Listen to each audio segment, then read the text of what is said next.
nossa 19ª edição do Pesquisa na Prática. Zani, tu começaste a gravar aí, foi isso, André? Não, você é que grava. Não, alguém começou aqui. Eu comecei, Marcelo. É o filho do Zani. Obrigado, Tobias. Depois eu compartilho com vocês o link.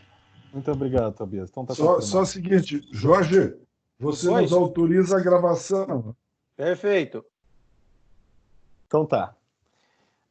Vejo que já temos 43 pessoas na sala, temos um pessoal que certamente está chegando, a julgar pelo número de inscritos que tivemos. Eu estou muito contente em abrir essa 19ª edição do Pesquisa na Prática. Esse é um evento que nos alegra muito, especialmente por poder promover no âmbito da universidade, do programa, o debate entre essas, digamos assim, esse gap nem sempre real, que muitas vezes se discute entre teoria e prática e que a gente briga tanto por tentar eliminá-lo. E eu acho que a gente vem conseguindo fazer, ou pelo menos botar em diálogo, né, aquilo que é discutido na universidade, em relação à nossa compreensão com os movimentos da sociedade e do mundo dos negócios em particular. Eu vou pedir que todos, por favor, tentem deixar os seus microfones desligados durante a apresentação e as câmeras, só para não dar interferência, já que vai ter um número significativo. Queria ainda, antes de passar, como é que vou mencionar um pouco como é que vai funcionar a dinâmica de hoje. Nós vamos, eu de imediato vou passar para o professor André e para o professor Zani, ambos professores do programa, para apresentar os nossos palestrantes. Então vou deixar que a apresentação fique com eles. E aí, ao final das duas palestras, nós vamos aí sim abrir para debates ou, enfim, dúvidas.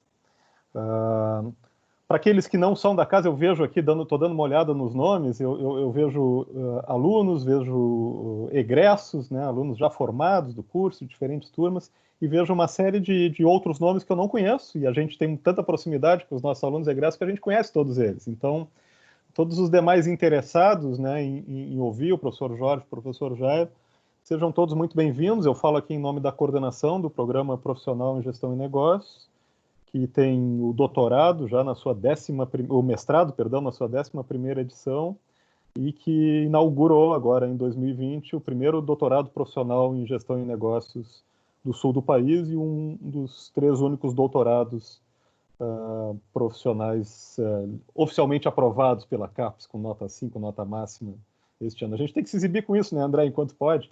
Saiu a portaria, a gente tem que anunciar essas coisas. O que mostra a consolidação desse programa como um programa plural que trata de gestão e negócios e, consequentemente, das diferentes perspectivas envolvidas nos dilemas, nos desafios relacionados ao mundo dos negócios. Eu acho que é isso, Zani. Eu vou certamente aproveitar o contato desses que estão aqui para em breve informar novos eventos. Vocês estão todos convidados.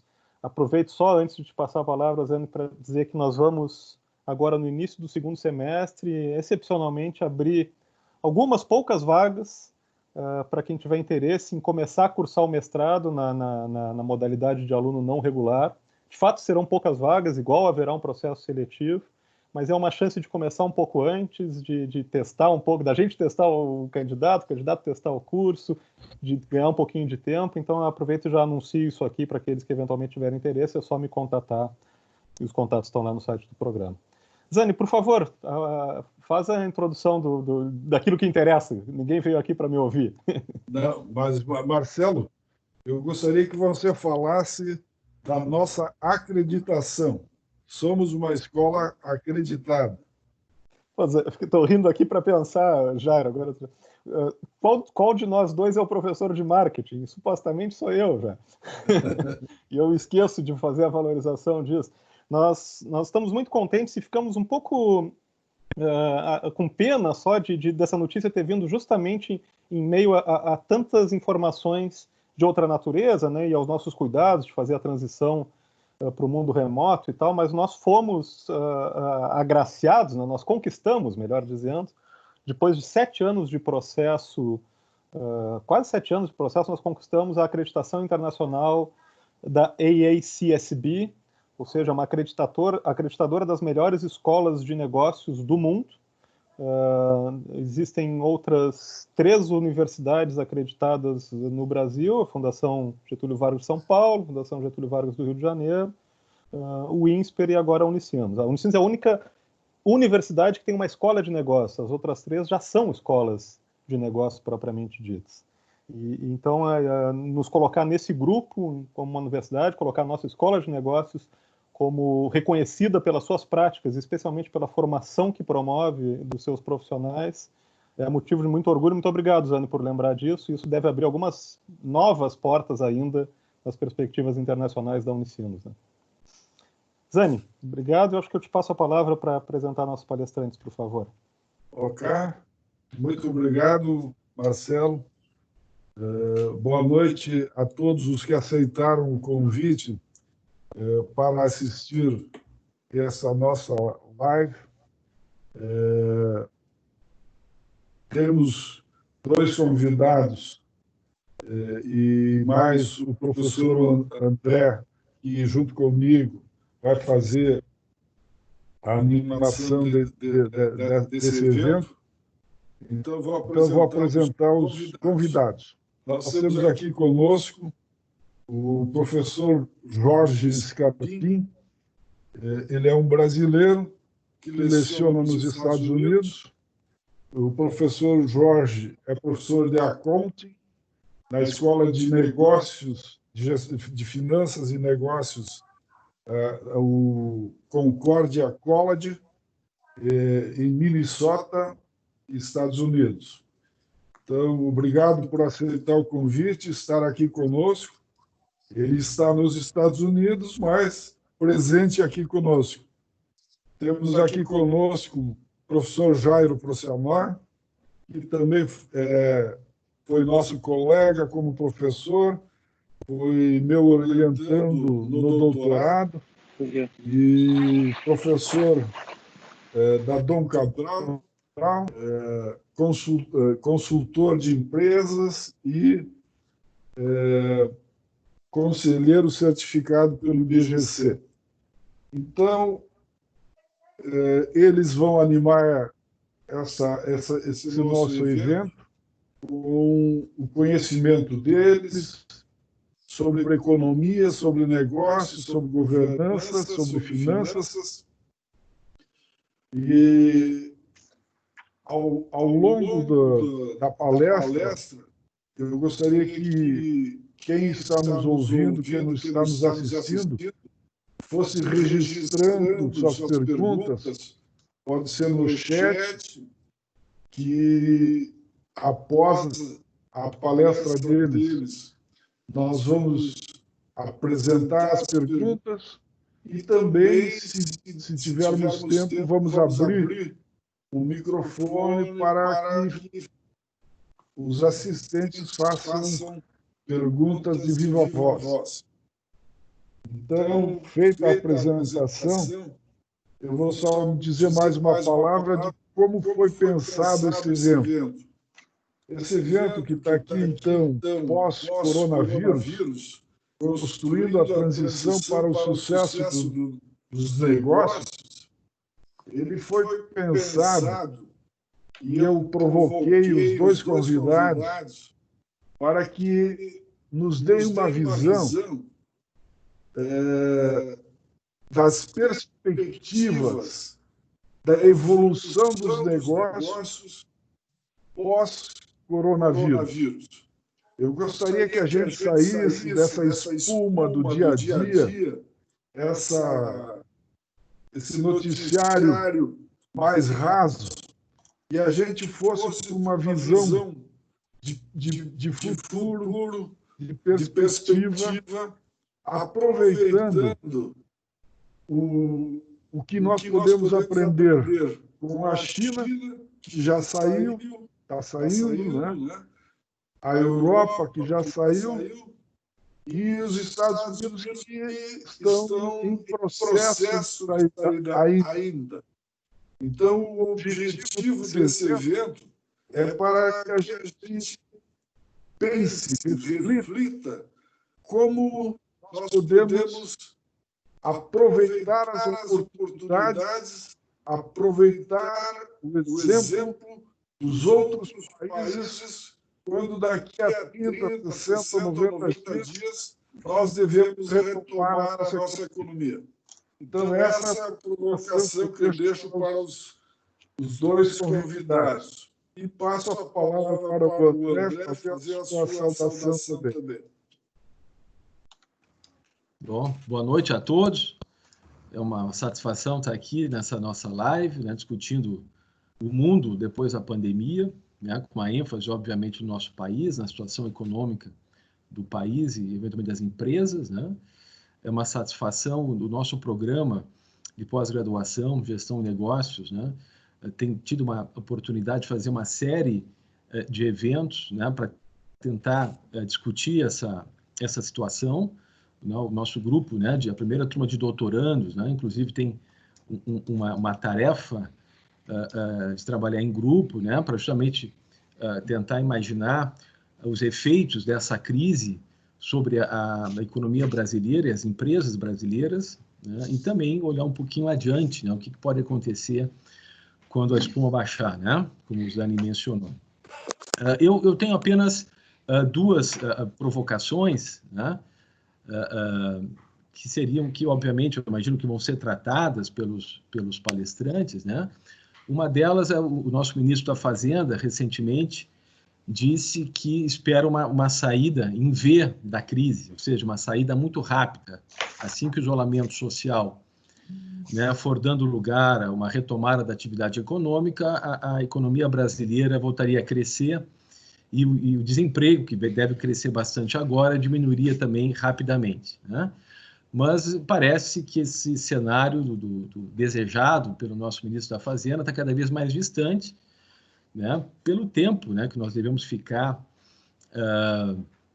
ainda em isolamento, né, e pelos efeitos já bastante fortes que esse isolamento já teve na economia, com o aumento do desemprego, né, perda de empregos formais e informais, queda do PIB, né, e que é um processo global, né, um processo geral. Recentemente foi divulgado, né, nos Estados Unidos houve uma queda de 11% da produção industrial em abril, que fez com que o nível da produção industrial voltasse para o patamar de 2010, ou seja, em 2 meses, né, as quedas de março e abril provocaram, né, uma queda da produção industrial americana para um patamar de uma década atrás. E no Brasil não deve ser diferente, né? A gente não tem esses dados ainda mais firmes, mas a queda deve ser bastante expressiva. Então, esse seria o primeiro ponto, né? Como é que os palestrantes veem, né, a saída do Brasil da crise? Se vai ser em V, vai ser em U, já se fala em L, né, que seria uma retomada muito lenta. E a segunda, em relação à questão fiscal, né, a governança, né, aí de um país como um todo. O Brasil é um país que recém fez a reforma da Previdência e aqueles ganhos todos vão ser perdidos justamente pelo combate que o governo federal está fazendo para tentar minimizar os efeitos da crise, né, aumentando gastos e reduzindo impostos, né? Então, além, né, de toda a crise no setor real, nós vamos ter uma crise fiscal bastante forte nos próximos anos, né? Como é que os palestrantes veriam essas duas situações? Seria basicamente isso, agradecendo de novo, né, a disponibilidade de ambos e desejo a todos uma ótima palestra. Obrigado. Professor Jorge, acho que o seu microfone está desligado. Então, o professor Jorge vai ser o primeiro palestrante. Está tudo... estamos te enxergando bem. Ótimo. Esperamos te ouvir muito bem, né? E qualquer problema a gente te avisa. Então, maravilha. Desligar as nossas câmeras aqui. Teu tempo é entre 20 e 30 minutos. Ok, pessoal. Primeiramente, é um prazer imenso estar aqui hoje. Unicinos é uma instituição que eu aprecio muito, tenho excelentes amigos por aí. Vocês conseguem me ouvir bem? Sim. Estamos ouvindo bem. Ok, perfeito. E, primeiramente, gostaria de parabenizá-los pela AACSB. É uma conquista extraordinária. Para vocês terem ideia, aqui nos Estados Unidos, menos de 5% das escolas de negócios possuem. Então, mesmo aqui é um enorme diferencial. Então, parabenizar muito vocês aí, foi uma conquista realmente incrível. E sobre o nosso tema, a Covid-19, veio essa pandemia para bagunçar com o mundo aí, para trazer uma completa reviravolta. E quando a gente fala sobre ela, sobre o mundo pós-Covid, né, a gente tem que separar muito bem os prazos, né? O mundo pós-Covid na próxima semana, no próximo mês e no próximo ano, né? Então, são algumas considerações. Eu não sou tão otimista quanto o nosso Paulo Guedes. Para mim, não tem chance alguma de ser em V, porque as economias, e não só a economia brasileira, mas a economia asiática, europeia, americana, ela não está fechada 0% e vai abrir 100% semana que vem. Ela vai abrir aos poucos. E quando ela abre aos poucos, ela se recupera aos poucos. E aí tem alguns problemas aí que nós vamos tratar disso também. Mas, primeiramente, deixa eu ver se eu consigo fazer aqui, compartilhar uma tela com vocês.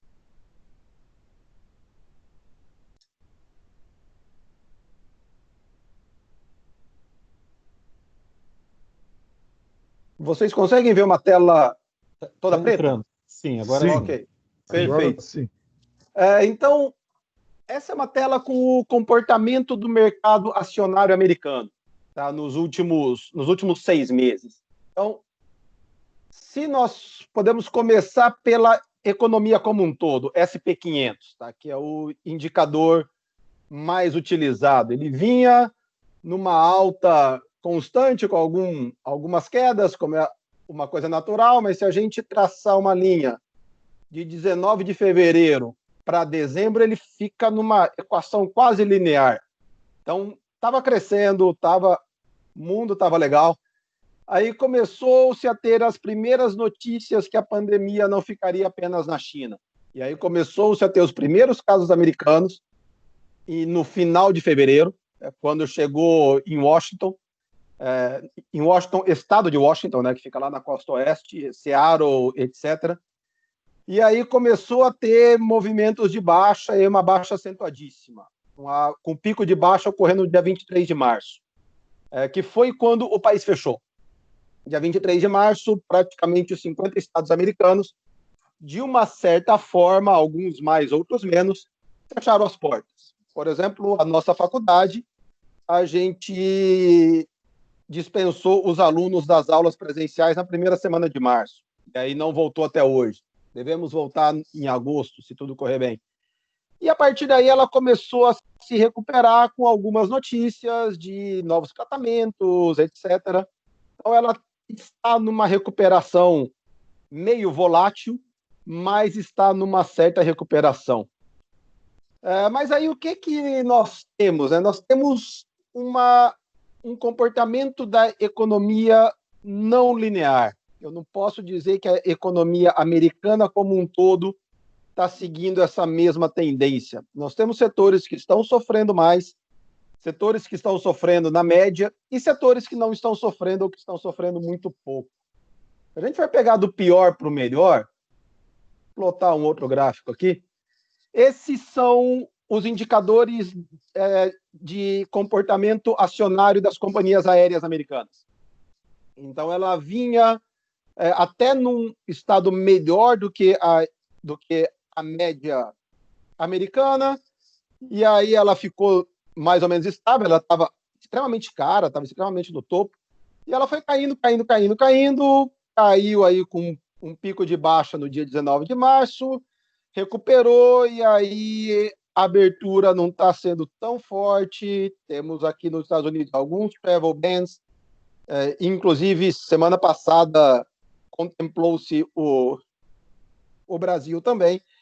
Então, as empresas aéreas estão muito piores do que a economia como um todo, e elas já receberam muito dinheiro do governo americano, e para elas não quebrarem, elas vão precisar de mais dinheiro.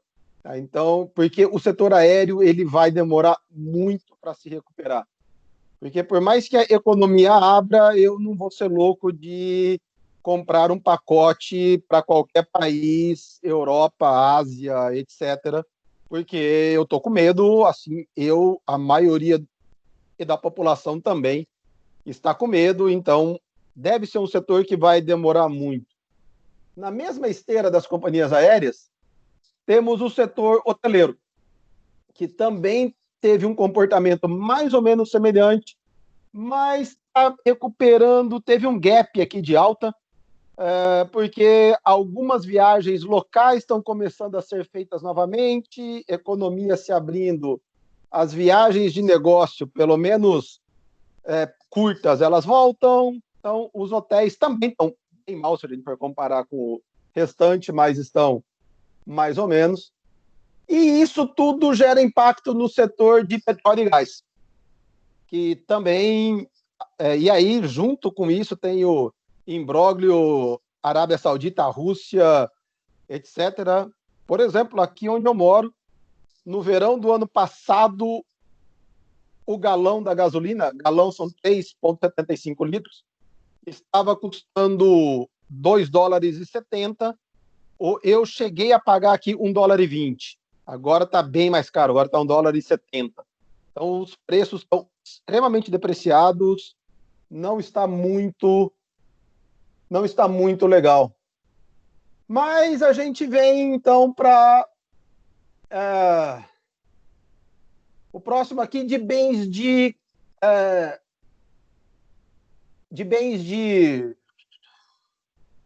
consumo, tá? Basicamente.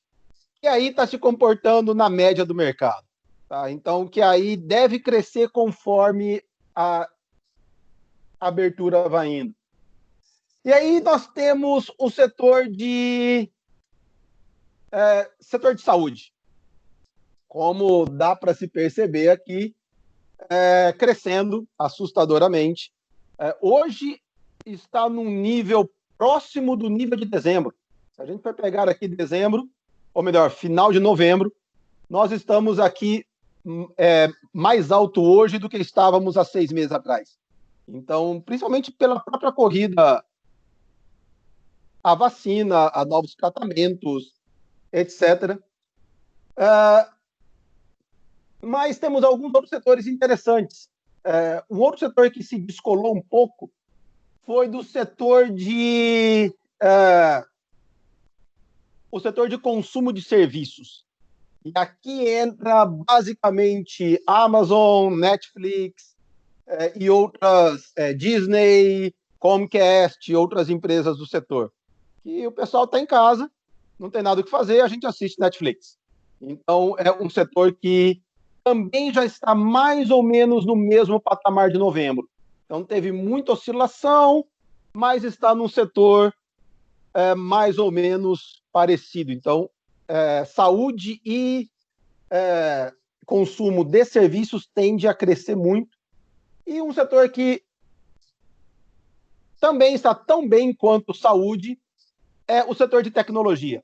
E aí o setor de tecnologia seria Apple, Microsoft, Google, Facebook, Cisco Systems, Zoom, etc., que também estão muito bem. Também já estão mais alto do que estavam há 6 meses atrás. Então, o que é que nós temos? Para alguns setores, a recuperação já começou, e ela vai ser em V, principalmente tecnologia e serviços. Elas tendem a crescer muito. Outros setores vai ser em L, e vai ser um L, talvez um L para baixo, que seria setor de viagens, turismo, etc., vai demorar muito, e aí é um setor em L com uma perna debaixo do L aí bastante longa. Enquanto que os outros setores, eles tendem a crescer em U, aí que é o que eu acho. Então, um U com uma barriga do U bastante grande. Então,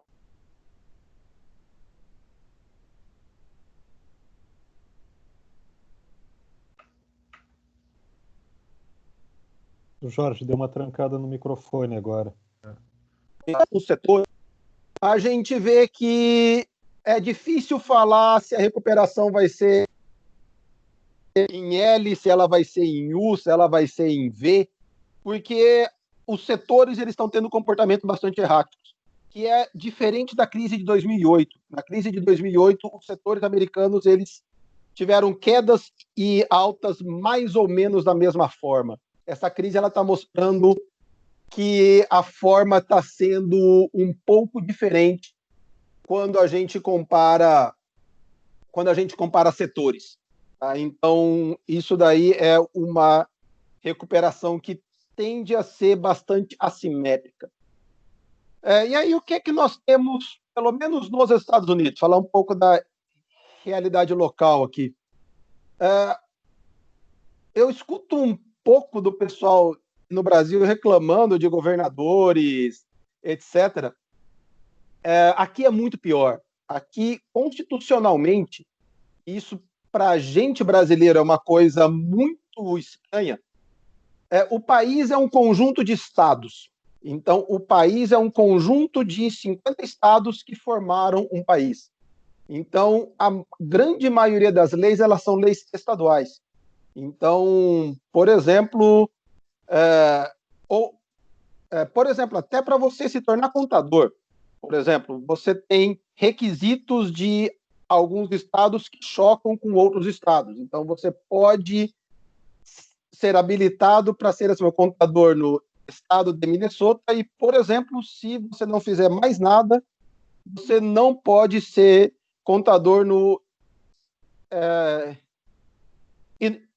e no Colorado, porque as leis elas são diferentes.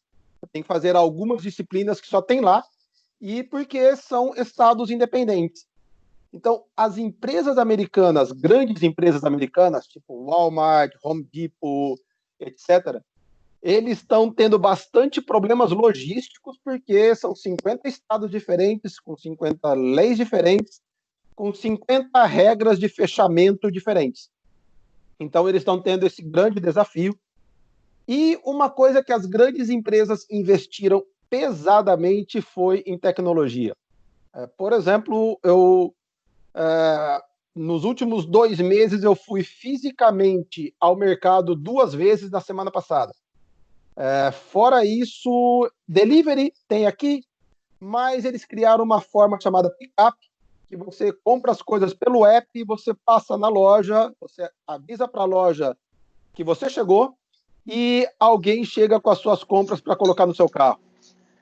Então, é algo que as empresas... E aí não apenas supermercado, casa de lanches, padaria, eletrônico, por exemplo, uma das maiores lojas aqui, que seria a Best Buy, ela está fazendo isso também. A Macy's, que é uma loja de roupa, está fazendo isso. Você compra roupa pelo site da Macy's e você vai na loja, tem um funcionário com a roupa, te dá a roupa, e aí você vem para casa, experimenta, se não serviu, você vai lá e troca. Da mesma forma. Então, as empresas, as grandes empresas, investindo muito em tecnologia, e não só eu acho, mas muitos analistas acham que essa mudança veio para ficar. E aí atrapalha a retomada dos empregos, porque as lojas talvez não precisem mais de tanta gente, visto que, por exemplo, eu adorei esse negócio de fazer pick-up no mercado. Facilita, eu só vou no mercado agora para comprar frutas, que aí eu vou no mercado, escolho a fruta, etc. Mas para compra de bens normais, eu adorei esse negócio. Eu compro pelo app, coloco que eu vou pegar no sábado, por exemplo, eu posso fazer mudança no meu carrinho até na sexta-feira à noite. Então, e hoje é quarta-feira, então isso daí é uma coisa que ajudou muito, fez com que muitas empresas elas não quebrassem ou não tivessem tantos problemas, e talvez isso veio para ficar. Agora, para fazer isso você precisa de dinheiro, precisa de muito dinheiro. E aí, infelizmente, as pequenas empresas estão sofrendo. As pequenas empresas estão sofrendo muito com isso. Porque elas não têm essa tecnologia toda, e aí muitas empresas estão fazendo campanhas em sites para conseguir doação, etc. Por exemplo, aqui onde eu moro, é uma cidade relativamente pequena, um dos melhores restaurantes da cidade fechou. Os donos uma moça que fica no caixa e o seu marido que fica na cozinha. E é restaurante de alto nível, onde talvez seja o restaurante mais caro da cidade. E eles fecharam e eles não conseguiram reabrir. E aí eles fizeram uma campanha pelos sites, etc. Eles queriam levantar $10 mil. E aí, para surpresa até deles, no primeiro dia eles conseguiram $13 mil. E aí eles reabriram no sábado para pick-up ou então delivery. Eu mesmo fui um que fui lá comer, pedir comida lá, porque aqui o senso de suporte, que eles chamam, que é você dar respaldo às empresas locais, é muito forte. Então, americano tem muito esse senso de doação de dinheiro, etc. Então, muitas pequenas empresas elas estão apelando para isso, mas aí tem alguns gaps. Dinheiro governamental, o governo liberou dinheiro para a população, liberou $1.200 por pessoa, mais $500 por criança, com alguns limites, etc., mas foi isso na média. Apenas por um mês, eles já falaram que não vão dar mais, embora alguns políticos eles estejam querendo, mas o governo federal falou que não vai dar, porque agora é a hora das pessoas voltarem para os seus empregos e ganharem dinheiro para os seus empregos. E para as empresas tá saindo dinheiro, mas na forma de pequenos empréstimos ou grandes empréstimos, dependendo do seu tamanho.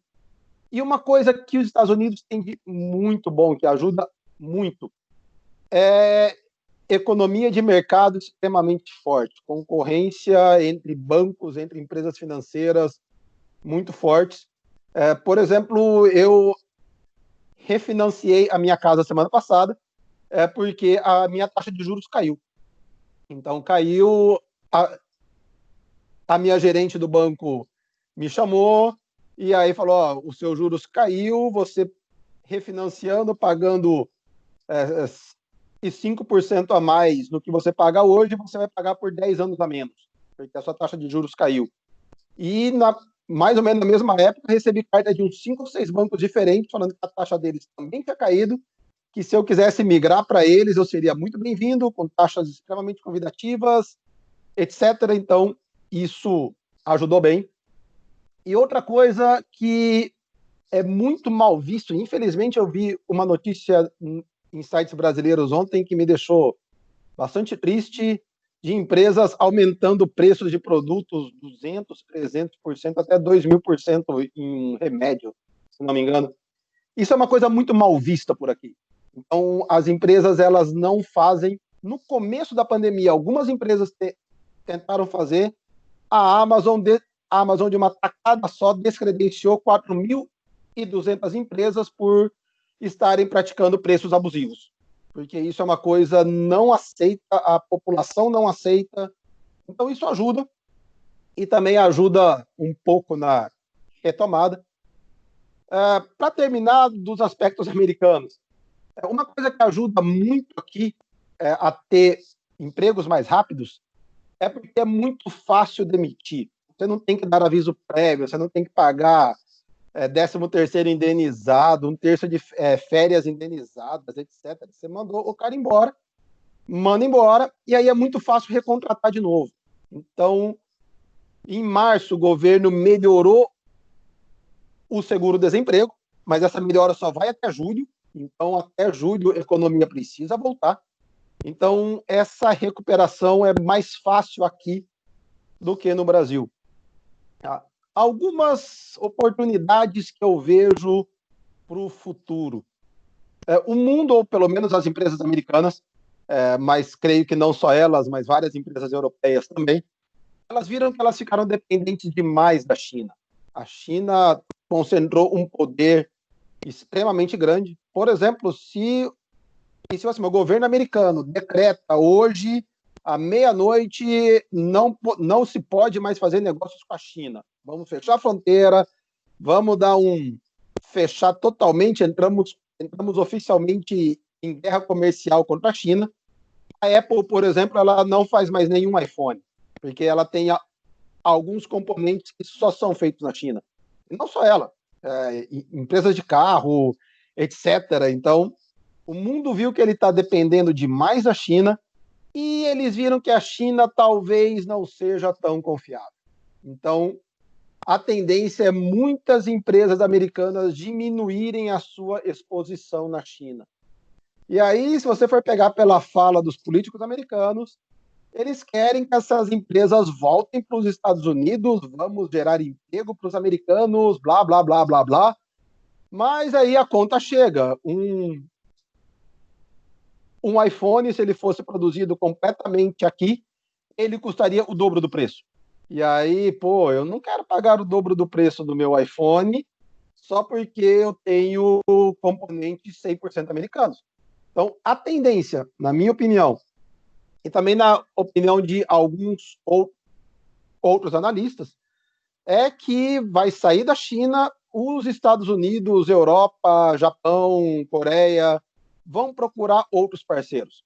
E aí vão procurar outros parceiros confiáveis. E aí é uma questão de se saber se nós, no Brasil, nós seremos parceiros confiáveis, nós teremos tecnologia, se nós teremos uma força de trabalho capacitada para isso. Por exemplo, ano passado ainda, quando estava na época boa, eu fui na sede de uma empresa americana aqui, uma grande empresa americana, com uma atuação relativamente forte no Brasil. Eles têm plantas no Brasil, sedes no Brasil, etc. E eles começaram a me chover de perguntas do estilo: por que o brasileiro não fala inglês? Eles têm mais dificuldade. Eles falaram que não é o peão da fábrica, contador não fala inglês, o cara do marketing não fala inglês, o seu gerente não fala inglês. Aí ele estava falando comigo, eu falei, pô, é mais fácil eu encontrar pessoas que falam inglês na nossa planta do Vietnã do que na nossa planta do Brasil. E o que acontece com vocês? Isso que eu tentei mais ou menos explicar para ele o nosso grande problema. Então, às vezes, no Brasil, a gente tem um gap de recursos humanos para esses relacionamentos internacionais, que é uma coisa que, se a gente solucionar e também solucionar entraves burocráticos, entraves tributários, as nossas leis tributárias, elas são completamente incompreensíveis para qualquer um que não seja brasileiro. Então, se a gente resolver esses nossos problemas, e a grande maioria deles são problemas infraconstitucionais, a gente não precisa de reformas absurdas para a gente fazer isso, a gente só precisa fazer com que essas coisas se resolvam. Eu vejo um grande potencial de futuro, e aí não é nem para a semana que vem, nem para o mês que vem, mas é futuro, assim, para os próximos anos, nos colocarmos como uma alternativa à China, porque eu acho que a perda de reputação da China vai ser uma coisa de longo prazo. Se a China está ganhando coisa agora no curto prazo, ela tende a ter uma perda grande no longo prazo, e aí a China já está se movendo diplomaticamente quanto a isso, para estancar um pouco a perda, porque a perda para eles ficou bastante grande. E nos países europeus está mais ou menos a mesma lógica dos países e dos Estados americanos. Cada país procurando fazer de um jeito, mas atacou consumo, atacou principalmente consumo de bens duráveis, atacou extremamente forte. Até reportar, por exemplo, a Suécia, que todo mundo fala que não está fazendo lockdown, etc., mas que a economia deles desabou porque a Suécia depende fundamentalmente de turismo e de se fazer caminhões e máquinas pesadas. E foram os dois setores, talvez, que tiveram maior queda com a crise, etc. Então, eu acho que a queda foi mais ou menos global. A recuperação vai ser mais rápida em alguns países do que em outros. E aí eu não sei como que o Brasil se colocaria nisso. mas pouco nós saberemos. Então, mas eu acho que é uma chance aí imensa. E eu já vi uma pergunta sobre perspectivas para a educação. Depois nós podemos falar sobre isso nas perguntas e respostas. Ok, então, não quero me alongar muito mais, para a gente não extrapolar o nosso tempo, afinal de contas, o professor adora falar, né? Então, eu encerro por aqui. E aí, fico esperando a nossa sessão de perguntas e respostas. Muitíssimo obrigado de novo. Um prazer imenso estar aqui. Jorge, nós é que agradecemos, tá? E agora, então, a gente encaminha a fala do nosso professor Jairo Pocianoi e, na sequência, então, vamos ter a sessão de perguntas e respostas, tá? Então, professor Jairo, eu vou só, antes do Jairo, pedir, por favor, para manterem as câmeras desligadas. Domingos da Molim, por favor, se tu puderes desligar a tua câmera também, para a gente concentrar agora no palestrante, tá? Jairo, por favor, obrigado.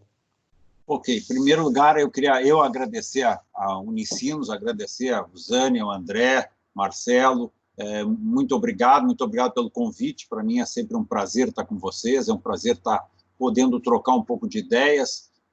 Como eu expliquei antes, infelizmente, ontem de noite, quando eu estava arrumando minhas coisas aqui em casa, que eu estava fazendo uma enorme mudança, estava tirando algumas coisas de uma sala, mudando para outra, minha bola de cristal caiu e quebrou. E aí, então, a gente não tem bola de cristal. Zani e André pediram gentilmente que a gente conversasse um pouco sobre o futuro, e o futuro, como diriam alguns, é aquele que melhor consegue chutar sobre esse futuro. E eu não consigo chutar, eu não sei. Eu posso tecer algumas ideias, e essas ideias, então, é que eu vou poder externar algumas coisas e tentar ajudar a pensar um pouco. Como é que eu organizei aqui a minha lógica? Quando a gente vai falar sobre futuro, tem algumas hipóteses básicas. E a primeira hipótese básica que eu acho que é importante a gente levantar é que a minha empresa sobreviveu. É importante que a gente tenha isso, porque, na verdade, muitos vão ficar no caminho. E aí é muito importante que a gente se dê conta disso. Várias empresas vão ficar no caminho, seja porque o seu setor foi grandemente atingido, como, por exemplo, o setor de restaurantes, o setor de hotéis, o setor aéreo, mas tem, dentro mesmo de setores que estão se saindo muito bem, empresas que entraram no processo do Covid-19 já bastante fragilizadas, ou não se prepararam o suficiente. E aí estas vão ter problemas, estas não vão conseguir superar, e essas vão ficar pelo meio do caminho. Então, isso é uma coisa assim, muito importante que a gente se dê conta de que eu, quando olhar para isso, estou olhando, de fato, com a visão de que eu sobrevivi a tudo isso. Eu faço sempre uma imagem de que eu tenho que atravessar um rio de uma margem a outra margem, e que o rio tem uma velocidade muito grande, mas eu preciso nadar de um lado para o outro. E a gente sabe que, quando acontece isso, muitos ficam no meio deste rio, são levados pelo rio. E eu, então, já estou imaginando que eu cheguei do outro lado. Alguns ficam, eu consegui ultrapassar, e aí eu estou começando a olhar o que acontece. Não adianta eu chegar do outro lado completamente, vamos dizer assim, esfarrapado, termo bem gauchesco, né? Mas, na verdade, se eu chegar assim, eu também não vou conseguir sobreviver, porque ao chegar do outro lado, eu vou ter a necessidade, no meu ponto de vista, de fazer mais um delta de esforço para conseguir me organizar dali para frente e poder viver. Então, a primeira coisa é essa: eu sobrevivi. Coisa importante. A segunda coisa que eu acho que é muito importante tem muita ansiedade no momento. O novo traz ansiedade, o novo traz medo. E este medo e essa ansiedade nos cegam a todos que estão envolvidos no processo de gestão. E este processo de gestão é muito importante que eu tenha clareza na minha frente. Essa clareza é fruto do debate, é fruto da discussão, é fruto de ideias diferentes, é fruto da troca, é fruto de ouvir muito, falar pouco, para poder entender como é que eu vou atravessar este rio, para que eu chegue lá do outro lado. Nessas duas hipóteses, eu trago algumas coisas que eu consigo enxergar como verdadeiros daqui para frente. A primeira coisa é uma valorização da família. Acho que isso aqui é um elemento extremamente importante que, quando a gente fala de economia, e eu já vou fazer alguns links depois disso com o restante, é a família. A família ganhou uma nova perspectiva. Quantos e quantos amigos meus, conselheiros, executivos, presidentes de companhias, consultores, estão me dizendo que estão ficando com os filhos nestes 60 dias, filhos e esposa, ou marido e filhos também, porque isso independe do sexo, estão ficando muito mais do que já ficaram o ano inteiro passado. Ou seja, ficaram nas suas cidades, ficaram com as suas famílias, ficaram tendo prazer. Eu mesmo fiquei muito mais e criei hábitos de sentar, ver televisão, de ver séries, de ver coisas diferentes, de ter uma vida familiar diferente. E essa vida familiar vai nortear, no meu ponto de vista, muito daqui para frente, como é que serão as atitudes destas pessoas frente a este novo normal, essa nova realidade. Além disso, alguns aspectos importantes. Primeiro, infelizmente, todos nós ficaremos mais pobres. A nossa saída da crise, independente do que acontecer, vai nos empobrecer. Vai empobrecer a nós como pessoas, vai empobrecer a sociedade, vai empobrecer as companhias, vai empobrecer o país, vai empobrecer o mundo. Todos nós seremos mais pobres, na minha visão. Todos nós seremos mais endividados. Se nós não tivermos dívida, a gente vai ter perdido um pedaço da nossa poupança. Por quê? Porque nós paramos de receber, porque nós paramos de andar, porque nós tivemos momentos muito difíceis, e esses momentos muito difíceis fizeram com que a gente pegasse parte deste dinheiro que a gente tinha amealhado para poder viver. E isto vai representar que nós somos mais pobres e mais endividados. Mas, junto com isso, a gente também teve um aprendizado, e o aprendizado de que a gente vive com menos. Um amigo meu de São Paulo ontem me disse: eu olhei meu cartão de crédito, e meu cartão de crédito deste mês, o somatório dele, ele é menor do que eu gastei em fevereiro, ou em janeiro, ou em dezembro passado. Isso significa, eu estou gastando menos, a gente está vivendo com menos. E isso vai criar uma nova lógica também. Uma lógica de família, mais dívida, ou seja, menor propensão a gastar, e, além disso, eu aprendi também a viver com menos. Estas três coisas vão modular a economia. É importante que a gente se dê conta que isso vai modular a economia daqui para frente. E essa modulagem vai representar uma parte da pergunta do André, no meu ponto de vista, que significa qual é a velocidade da volta. Se nós não formos gastar, o que provavelmente vai acontecer, porque a gente tem menos dinheiro, porque a gente está mais com a família e porque a gente está mais pobre, isso significa que a economia como um todo vai levar mais tempo para voltar. E isto tem um reflexo para todos nós. Então, é muito importante que a gente se dê conta destes elementos básicos que vão nortear daqui para frente como é que a gente vai funcionar. Além disso, tem outros elementos. Saúde mental. Saúde mental é um negócio extremamente importante que a gente ainda não está se dando conta, mas tem uma mudança muito grande nos hábitos de todos nós. Nós irmos para casa, trabalhar em casa, tem lados positivos, mas tem lados negativos. Tem a falta dos amigos, tem a falta de troca, tem a falta de convivência, tem a falta de novos ares, tem a falta de novas ideias, tem a falta de pessoas. Nós, brasileiros, somos pessoas muito sociáveis. Nós gostamos de apertar a mão, nós gostamos de dar abraço, nós gostamos de dar beijo, nós gostamos de sentar e tomar um chopp, ou tomar um café, ou tomar um vinho, enfim, fazer alguma coisa com outras pessoas. E isso a gente está desaprendendo nesses dias, nesses 60 dias. E mais do que isso, nós estamos recebendo uma mensagem da saúde dizendo: você não vai poder fazer isso por algum tempo ainda pela frente. Será que os nossos hábitos vão mudar por causa disso? Talvez. Mas isso é uma mudança que vai atingir a nossa saúde mental. Como ela vai atingir, a gente ainda não sabe. Qual o custo disso, a gente ainda não sabe. Mas isso vai acontecer e a gente tem que estar com os olhos abertos para isso. Nós vamos começar a cuidar mais um pouco os outros, é verdade. Quantos dos restaurantes que a gente ia, que a gente está comprando comida até como uma forma de ajudá-los. Quantas pessoas estão precisando de ajuda, a gente está pensando em como ajudá-los.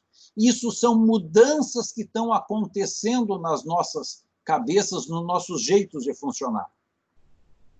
Claramente, não tem alívio nenhum, no meu ponto de vista, nos próximos 60, 90 dias. A situação deve piorar, nós devemos afundar um pouco mais na economia, nós vamos ver gente recebendo menos dinheiro, gente que está com mais problemas, mais desempregos, mais situações financeiras complicadas, mais bancos com dificuldade nos créditos a receber, mais empresas sem receber dos seus clientes, mais fornecedores com problemas. O somatório disso tudo, na minha visão, significa que nós não vamos ter ainda os próximos 60, 90 dias bons.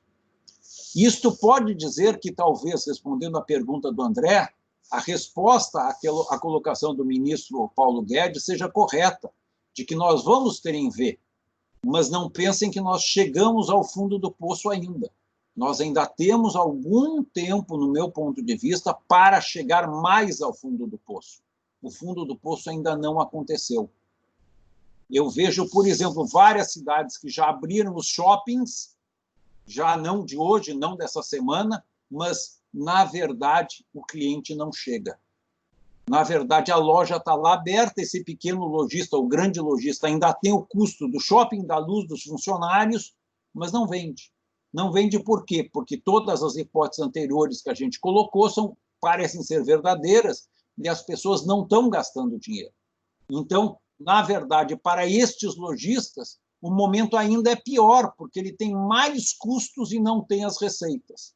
Quando estava fechado, ele não tinha tantos custos. Agora, os custos até aumentaram e a receita não está acontecendo. Então, aqui nós temos um momento ainda que, no meu ponto de vista, vai ser muito, muito difícil. Tem outras coisas que se fala, que são, por exemplo, as cidades mais vazias. Nós vamos ver uma migração. Eu tenho visto vários amigos dizendo: pô, eu gostaria de morar na cidade tal, na cidade Y, vou morar em Santa Catarina, vou pegar as ondas, vou ter esse trabalho online aí, esse homework me possibilitou fazer outras coisas. Acho que isso é verdade, mas nós temos que olhar que isso não é muito a nossa cultura, isso é muito cultura americana. Nós vivemos muito perto do trabalho. Lá nos Estados Unidos, não. Ele vive longe do trabalho.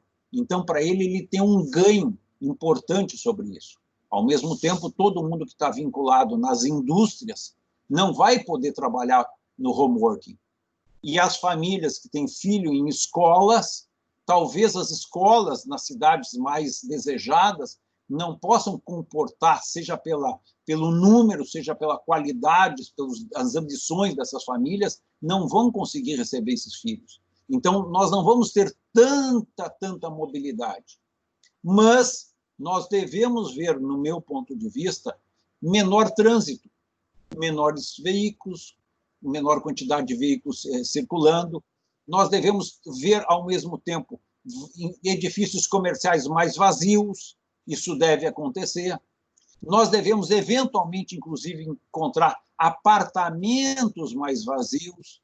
E aqui traz, junto com isso, uma visão de que a construção civil não vai conseguir recuperar valores tão rapidamente. E a construção civil, a gente sabe, é um ponto importante de empregabilidade no Brasil. ela emprega muita gente, ela traz muita gente para o negócio. E se ela não trouxer isso, se a gente não enxergar uma recuperação da construção civil, nós vamos continuar tendo uma quantidade de desemprego grande, especialmente nas classes menos favorecidas. E isso é complicado. Por outro lado, a gente vai encontrar um outro jeito, que é o jeito dos CDs, os centros de distribuições mais cheios, provavelmente, internet crescendo, está crescendo muito o comércio online, e isso vai representar CDs maiores, então o jeito de fazer o negócio vai ser diferente, provavelmente a gente vai ver transformações nos shoppings, os shoppings vão deixar de ser provavelmente pontos de venda para serem pontos de show, pontos de demonstração do produto, ponto em que você vai lá olhar o que tem, vai voltar para casa e vai comprar via internet, vai receber via internet. Então, isso também são algumas modificações que nós vamos ter. Isso tudo como base, na minha visão. Mas, vestindo o chapéu das empresas, que foi a minha proposta de falar para vocês, por onde eu começo?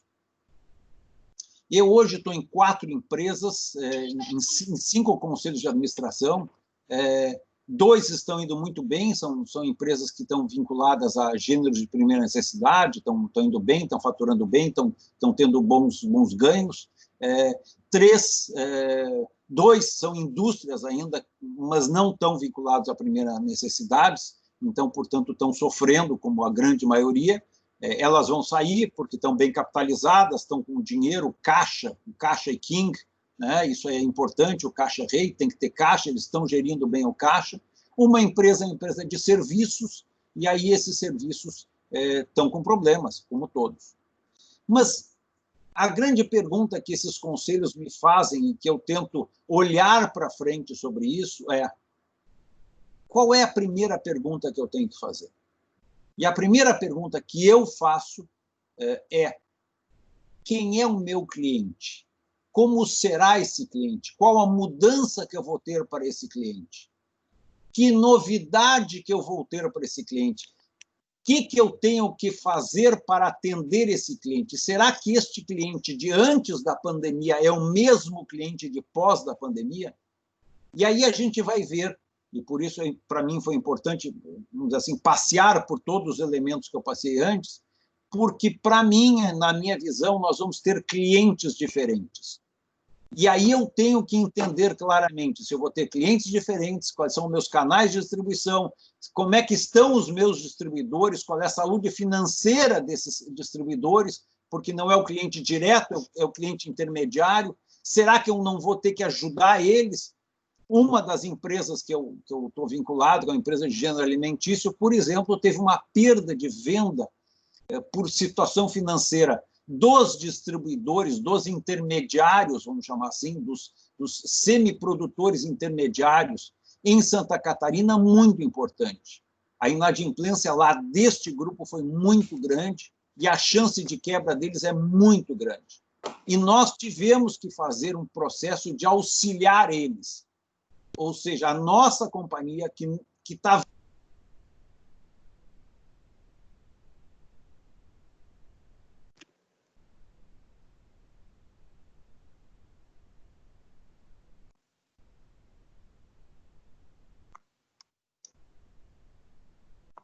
Só um pouquinho, Jairo, por favor, desculpa te interromper, mas ficou mudo aqui de uma hora para outra, só um segundinho. Tenta de novo na tua tela, ou alguém, se puder, só passar para o... O microfone dele está fechado, né? Não estava, não sei se fechou por algum motivo. Opa, agora... Voltou. Voltou. Não sei o que aconteceu, mas voltou. Mas foi 10 segundos, mais ou menos, não mais do que isso. Bom, eu estava contando que eu... Não, fizesse muito bem, muito obrigado. Senão eu ia aqui falar e ninguém ia me ouvir e aí ia ser muito complicado. Jairo, você estava dizendo que um distribuidor está muito ruim, que vocês estão ajudando. Isso, exatamente. Para manter o canal, porque é importante manter esse canal deste meu cliente, para poder chegar nesse meu cliente. Então, eu tenho que entender não só o cliente final, como é que ele muda para o meu produto, mas eu tenho que entender todas as fases da saída da minha empresa para chegar até lá. E se eu tiver algum problema nesse canal todo, eu tenho que pensar se eu não tenho que ajudar ele, porque se eu não ajudar, eu vou perder. Da mesma forma, eu tenho que olhar para os meus fornecedores. E vejam bem, é muito importante olhar essas duas questões, porque as duas questões podem inviabilizar a minha empresa, por mais eficiente que eu seja, por mais necessário o meu produto que seja, por mais caixa que eu tenha, pela melhor qualidade da minha gestão, seja tudo ótimo, mas se eu não tiver o canal do cliente bem feito e funcionando e operando adequadamente, quando eu cheguei do outro lado da margem, eu vou ter problemas, porque não vai adiantar nada. Da mesma forma do meu fornecedor. O Jorge falou, por exemplo, da China com a Apple. Aqui também é o caso. Semana passada, num dos nossos clientes, teve um problema que a empresa de frascos teve problemas sérios e estava quase fechando. E se ela fechasse, parte do nosso produto que demandava aquele frasco, a gente não ia conseguir atender. Isso é um problema para nós. Então, não adianta eu estar bem se eu não tenho as duas pontas minhas, tanto do cliente quanto do fornecedor, para ir para frente.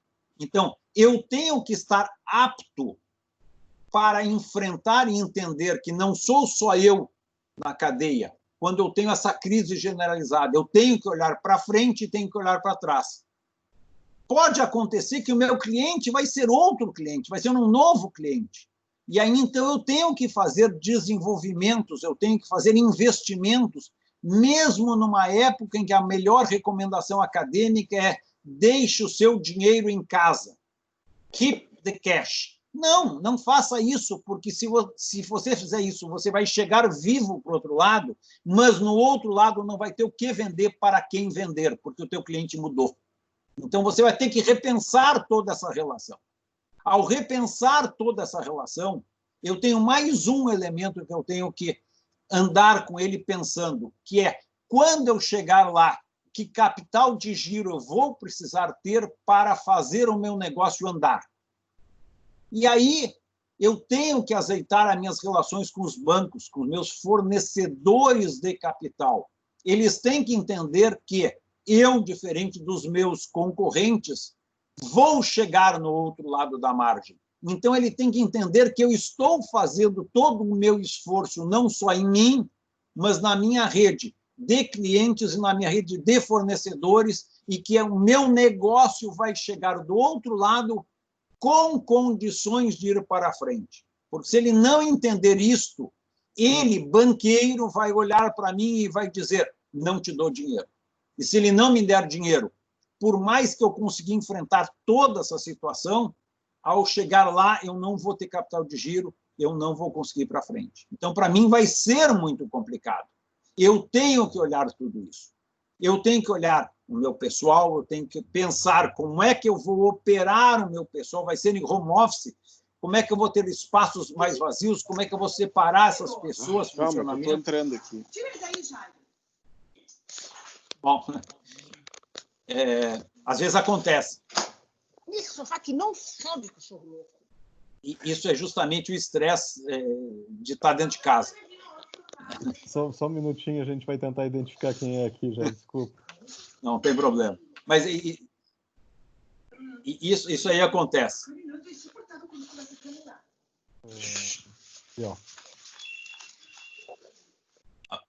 Deu para identificar? Ótimo. Deu. Desculpa. Ótimo. Não tem problema. Então, vejam bem, eu estava só para a gente poder concluir a minha visão. O ponto todo não é só eu. Eu tenho que chegar no outro lado da margem, mas eu tenho que olhar tanto o meu cliente, quanto o meu fornecedor, e quanto o meu banqueiro, porque ele vai ser meu fornecedor de recursos, e olhar se isso tudo vai existir e como é que isso tudo vai existir. Se eu conseguir fazer esse tipo de pensamento, me parece que eu consigo ter grandes chances de lá na frente não só ter sobrevivido, como fazer o meu negócio prosperar.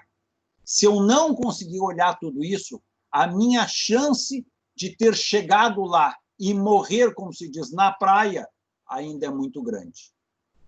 Aqui eu preciso trabalhar não só com o dia a dia de hoje, com as dificuldades de hoje, mas eu tenho que investir parte do meu tempo, não só no que todo mundo chama de comitê de crise, mas investir parte do meu tempo num outro comitê, que não é o mesmo do da crise, mas é o comitê do novo futuro. Eu tenho que ter gente começando a pensar no futuro. E se eu não tiver esse pessoal pensando nesse futuro, nesse comitê, não vai adiantar nada. Para o presidente da companhia, para o conselho da companhia, num belo dia ele vai ter que trocar a chave, de parar de pensar no dia a dia e pensar no futuro. Mas, neste momento, ele tem que ter o comitê de risco, o comitê da crise, e tem que ter o início da estruturação de um comitê de futuro para poder levar isso para frente. Essa é a minha recomendação. Mais uma vez, muito obrigado, espero ter contribuído e estou aí à disposição para a gente poder olhar para frente como é que a gente anda esse processo. O Jairo, assim, já que a coisa está quente, como é que você tem percebido o normal das empresas é estarem em certo pânico, né, em razão da crise, da queda de venda, da saúde dos seus colaboradores e tal, e tem espaço, ou tem, espaço tem, mas tem pessoas dentro das organizações pensando desse jeito, pensando todos os caminhos e principalmente pensando no futuro? Zani, o estresse não é das empresas, o estresse é das pessoas. E eu te digo, você está estressado, eu estou estressado, todo mundo está estressado, mas todos nós temos que fazer alguma coisa para ter algum tempo desestressado. Eu te confesso, nesses 5 conselhos de administração que eu estou, hoje, nesta semana, nós conseguimos ter nos 5 o comitê de futuro. Mas tivemos a troco, vamos dizer assim, de muita briga, muita discussão, muita justificativa, seja dos executivos, seja dos donos das empresas, dizendo, mas isso é perda de tempo, não vamos olhar para isso, e eu lutando, justificando e trazendo todos os elementos, obviamente, com muito mais detalhes, com muito mais, enfim, elementos do que eu estou tentando trazer aqui. Aqui eu estou tentando trazer de uma forma muito mais simplificada pelo tempo que a gente tem, mas chamando a atenção, tem que ter alguém olhando para o futuro. Senão, vai atravessar o rio e vai morrer na praia. Zani, nas 5 empresas que eu estou, as 5 têm. Acho que é difícil, acho que é complicado, acho que é muito trabalhoso, mas é a minha grande defesa que eu faço. Nós nunca passamos por uma crise como essa. A gente não sabe o que fazer. Isso é tudo novidade. E se tu não tiver gente pensando nisto, não vai ter futuro. Tá bem. Ok. Zani, posso começar com os questionamentos aqui?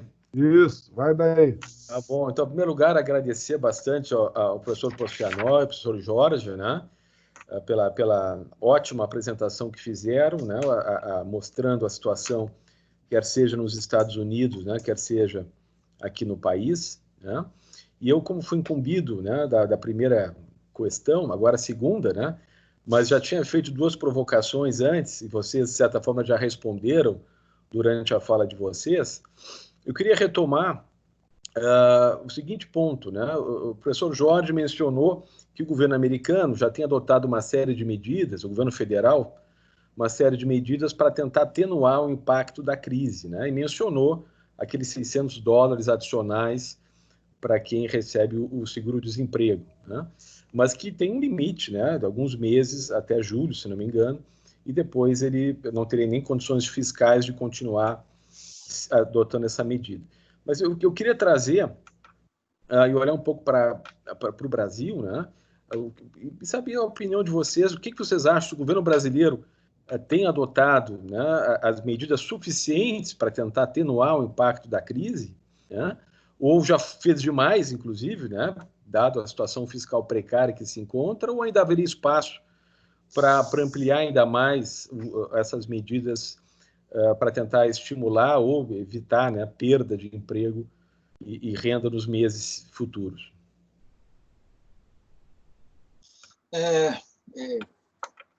Jorge, me dá licença, deixa eu tentar começar respondendo aqui. À vontade. Tá bom. André, sempre é possível fazer mais. Agora, a questão é, será que deve fazer mais? Aqui no meu ponto de vista, tem um balanceamento entre duas questões, né? Quanto mais o governo der de recursos, mais difícil vai ser para ele no futuro, porque o cobertor é curto.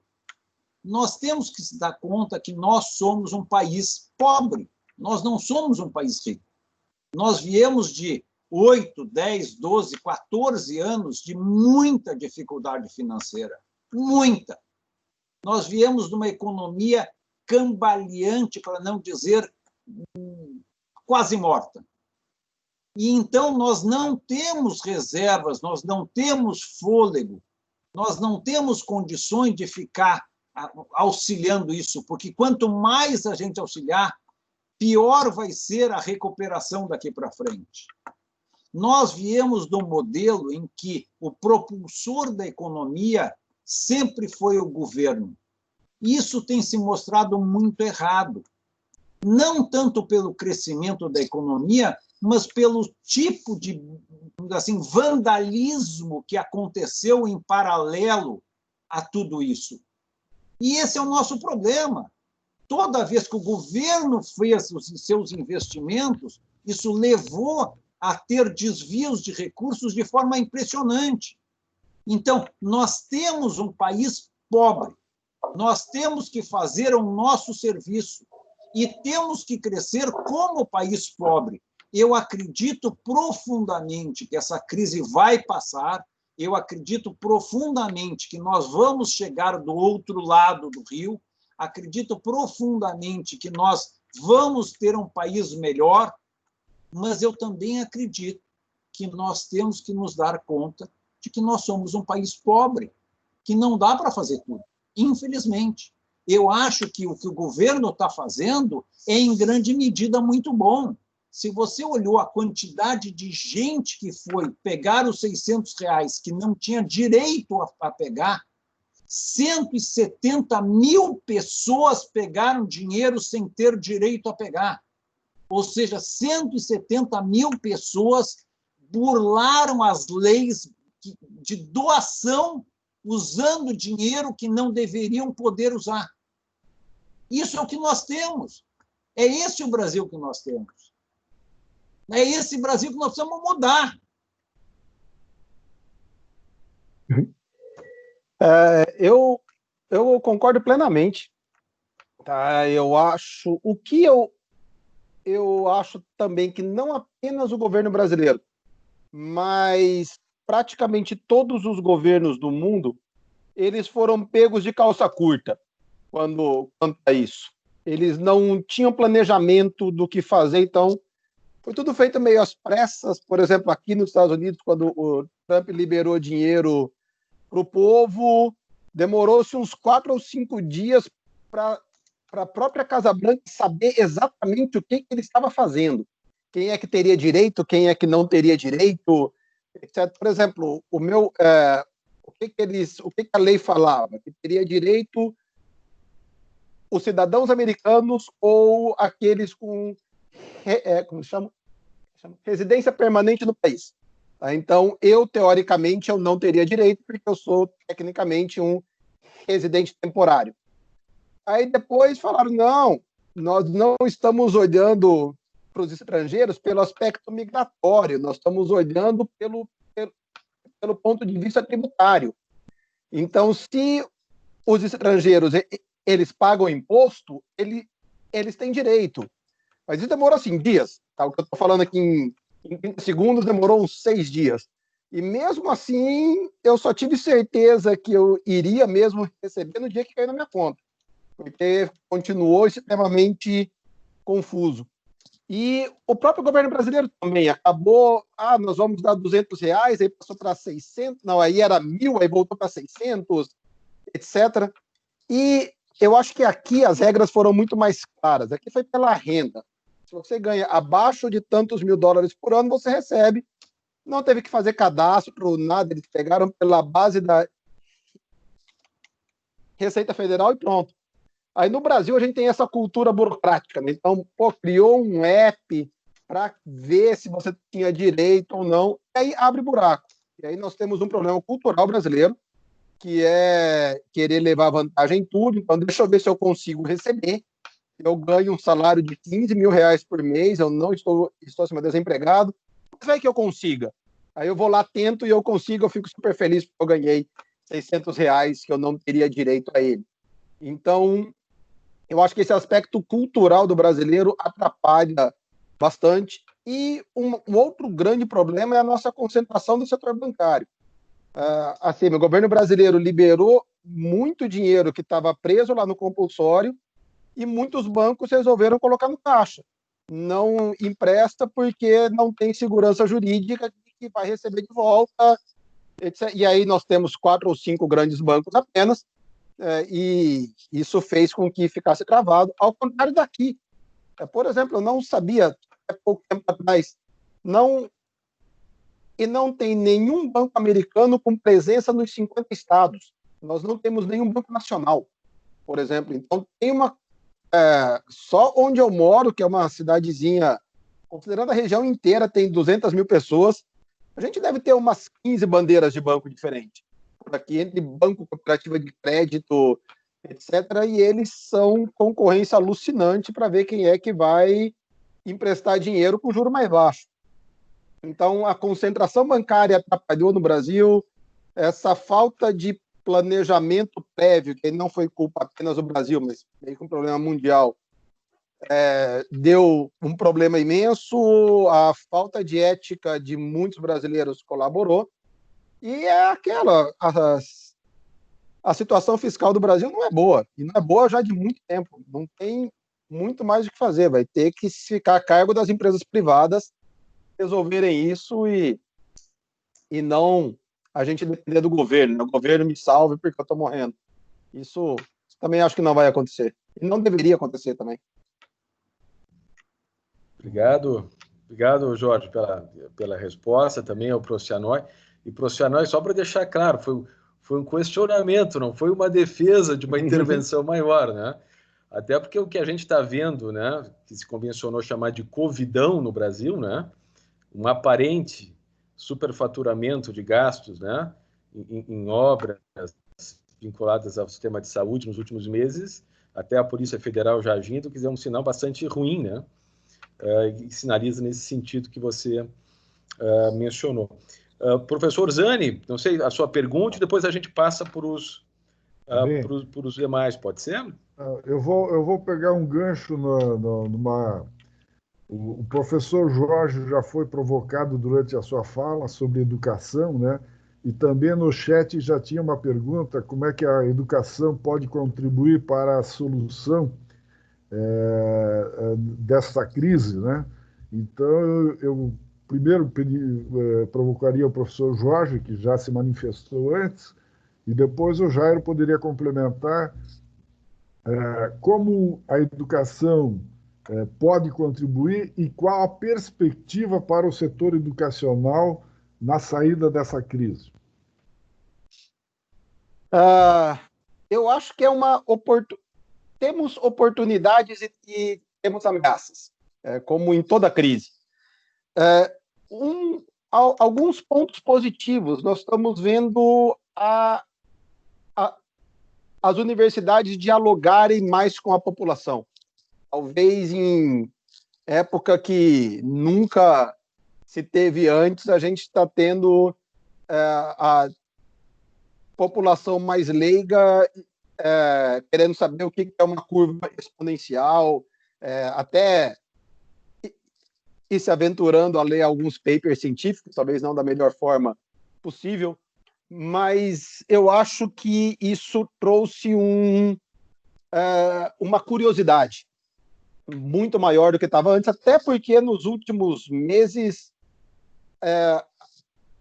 as universidades, principalmente as públicas, elas foram super atacadas quanto a só ter comunista, etc. Então, eu acho que esse foi um ponto muito grande. As universidades, e também, e aqui nós somos prova disso, as universidades descobriram que elas podem dialogar com as pessoas de fora. Elas podem fazer... Nunca recebi tanto convite para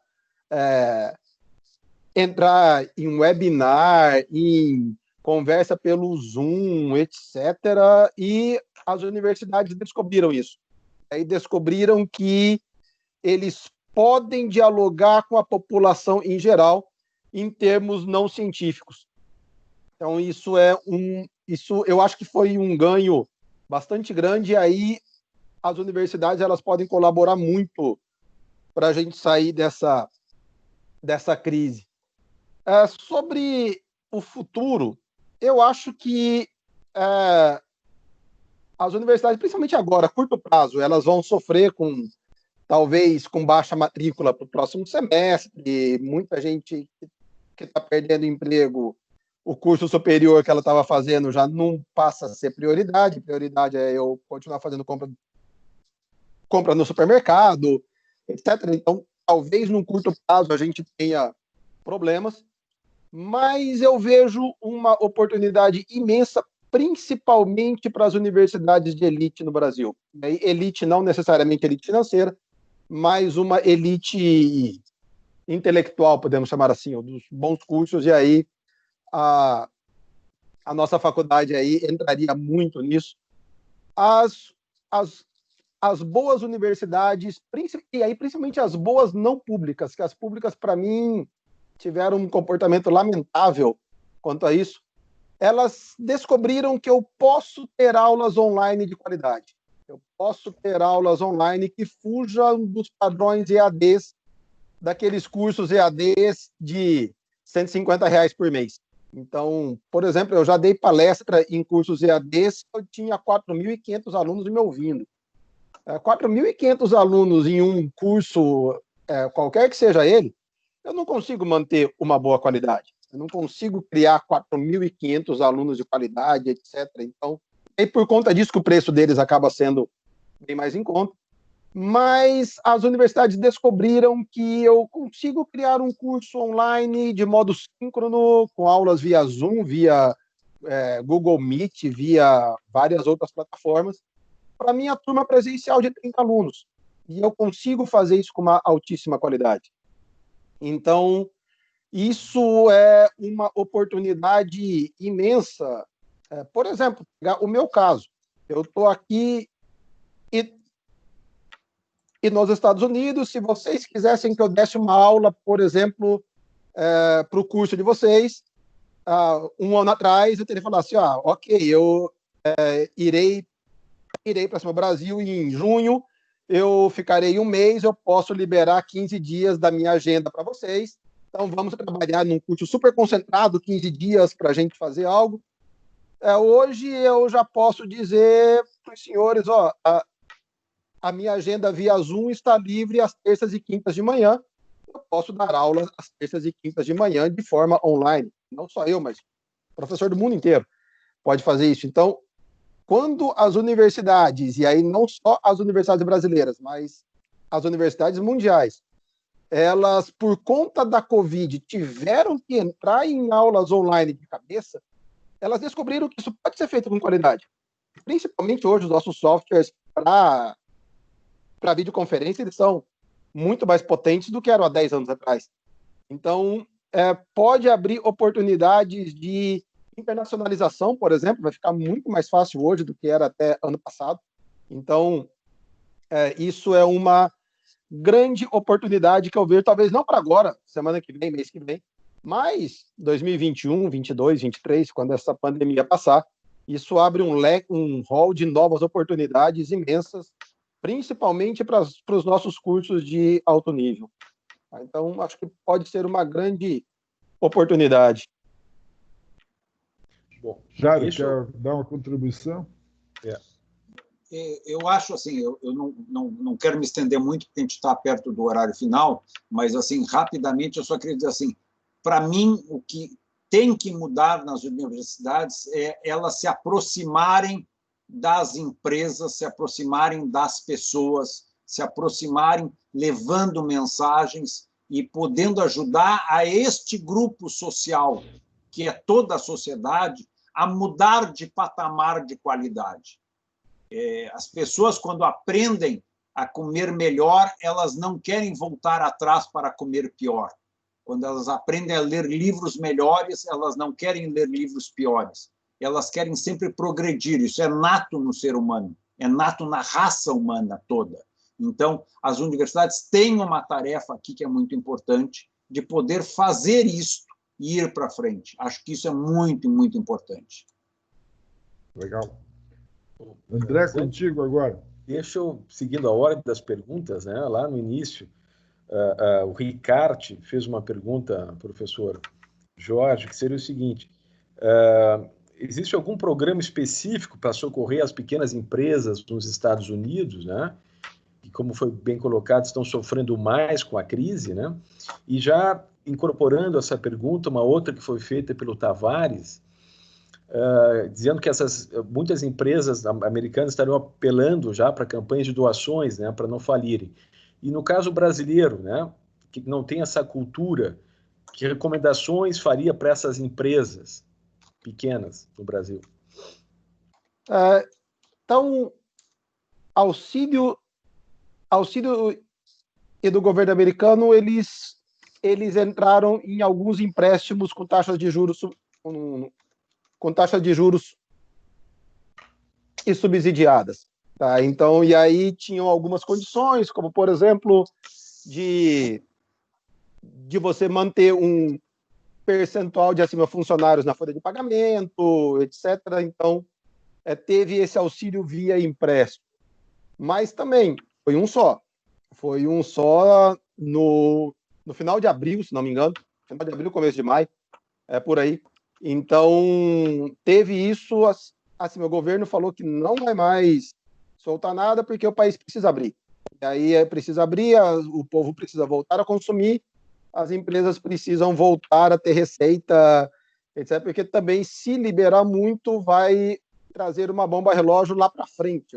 Ok, eu sobrevivo hoje, mas o meu nível de dívida vai lá para as alturas, eu não conseguirei crédito no futuro, porque eu já estarei em um nível de dívida muito alto. Então, isso daí foi algo de curto prazo. Sobre estratégias para as pequenas empresas sobreviverem, principalmente no Brasil, que não tem essa cultura de doação, é você trabalhar com marketing direto, na minha opinião. Sou uma empresa em São Leopoldo, local, com os donos locais, e aí é uma questão, eu conheço para quem eu vendo, que eu sou uma padaria local, por exemplo, trabalhar com essa questão de marketing direto, porque realmente, se for esperar que a gente tenha doação, etc., não vai ter. Mas já tem algumas iniciativas interessantes. Eu vi uma, acho que interior de São Paulo, se não me engano, que uma empresa estava vendendo produtos hoje para entrega quando a Covid voltar. Acho que era uma padaria até. A pessoa comprava o pão hoje, a empresa se comprometia a se querer entregar o pão no mês que vem, ou quando ela reabrisse. E aí ela atuou fortemente no bairro onde ela servia. Então, que é uma questão, eu conheço quem compra pão aqui, então eu consigo entrar em contato com essas pessoas. Então, entrar nisso porque... E aí é aquela questão, né? Se a empresa não conhecer o seu cliente, aí entraria num problema muito maior, que a Covid não é tanto o culpado, talvez a Covid seja o catalisador apenas. Vou provocar o Jairo, já que ele falou em Comitê do Futuro. Tem uma pergunta, ou duas perguntas aí dos participantes. Como seria isso? Quais seriam os setores? Ou seja, deixar um pouquinho mais indicativos do que seria esse comitê, quais seriam as principais preocupações? Zani, eu acho o seguinte, o que a gente tem feito? Tá? Obviamente, a presidência, a diretoria está envolvida no dia a dia e tem que se reunir praticamente todos os dias, se não várias vezes durante o dia, e ela está tomada sobre isso. Mas, normalmente, essas mesmas diretorias têm embaixo delas os segundos homens. Estes segundos homens podem ser deslocados para esse comitê de futuro. E aí, eles fazerem uma reunião uma vez por semana, uma vez cada 15 dias, com a seguinte dúvida: o que vai mudar para nós? Ou o que nós temos que mudar para fazer lá? E, em cima dessa pergunta, começar a fazer o questionamento de, seja da linha atual, seja das nossas condições, seja do nosso cliente, seja do cliente direto, do canal, seja do sistema produtivo, seja do produto, seja do fornecedor, enfim, seja da relação bancária, e olhar todos esses elementos. Por quê? E aí isso é sempre uma coisa que eu digo: o comitê de crise não pode ser o comitê de futuro, porque quem está com dor no dedão do pé não consegue pensar que roupa que ele vai usar. Então, são duas coisas diferentes. Eu tenho que formar dois grupos diferentes. Então, justamente, ao separar esses dois grupos e dar tarefas diferentes para esses dois grupos, eu consigo fazer com que os dois consigam rodar em paralelo, tentando achar as soluções, um pensando no hoje, que é verdadeiro, que é necessário. Eu não estou dizendo que tem que parar isso de forma nenhuma, mas alguém começando a olhar para frente. Desde coisas simples, por exemplo, será que as estações de trabalho têm que ser separadas daqui para frente? Será que eu tenho que desalugar um determinado andar no meio dos escritórios? Quais são os tipos de tarefas que vão poder ser feitas em casa no futuro? Como é que vai ser meu relacionamento com esses grupos de clientes ou de fornecedores?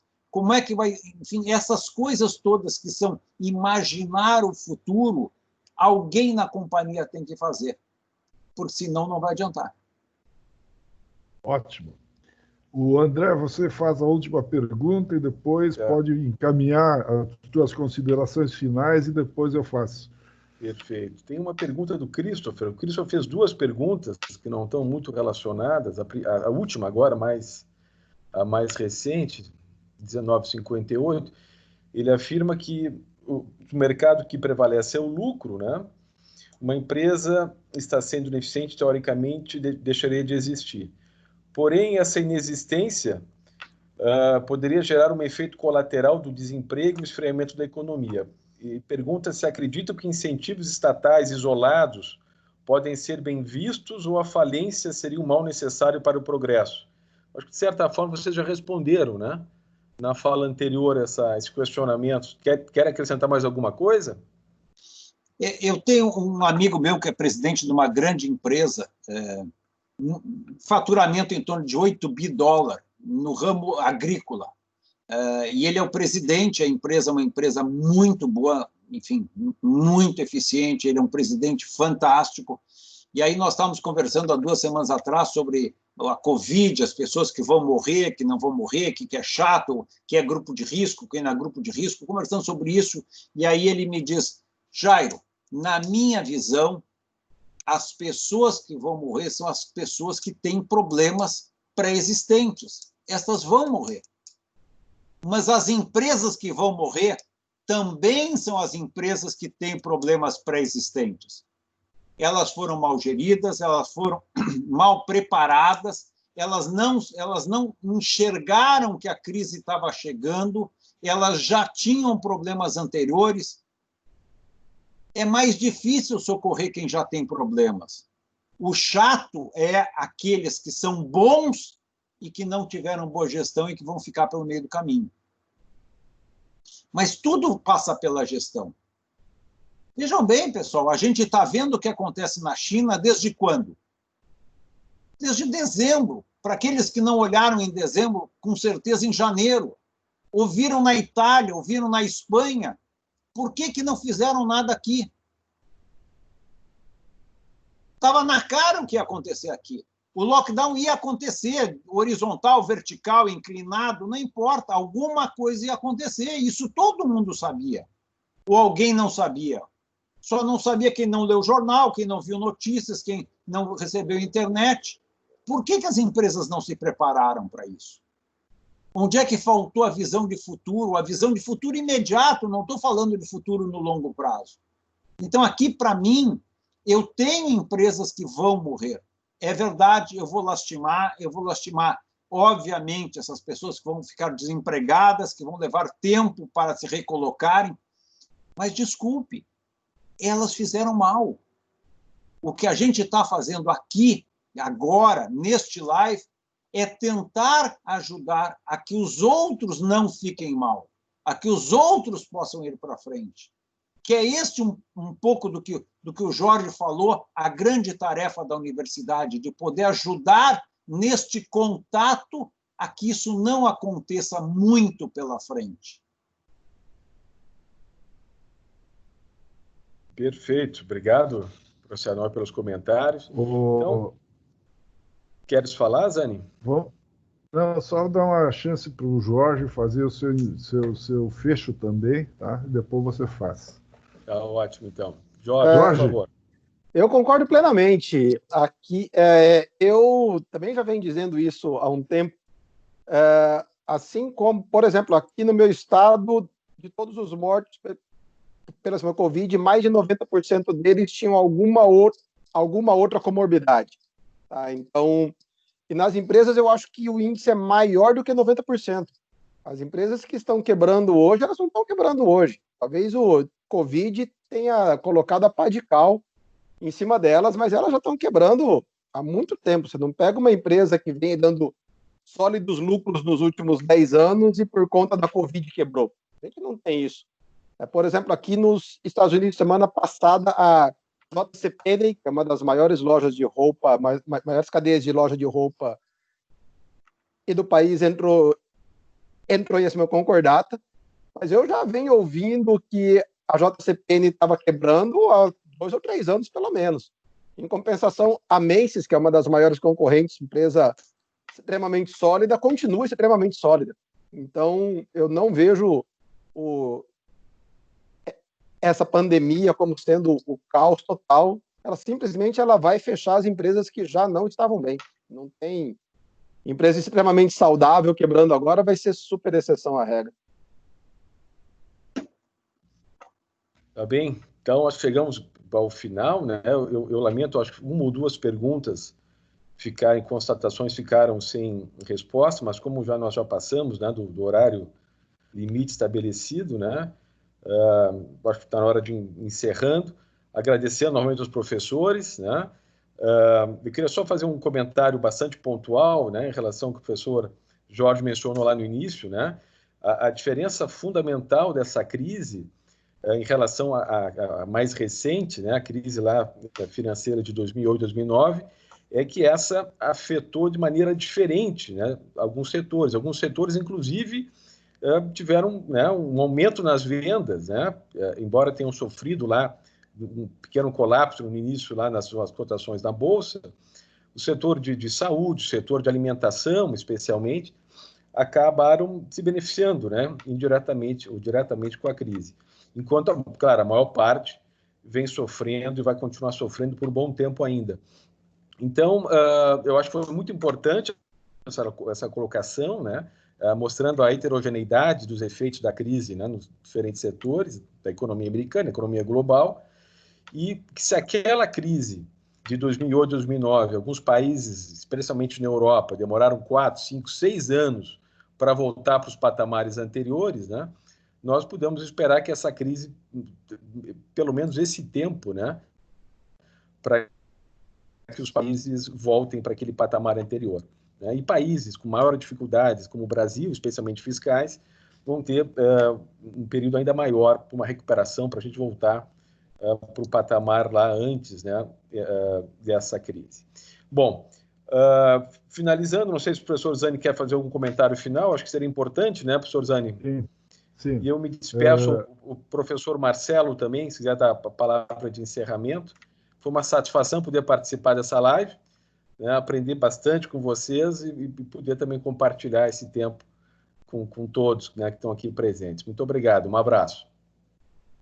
Bom, então, obrigado ao professor Jorge, obrigado ao professor Jairo, e obrigado ao André e ao Marcelo aí pela participação conjunta.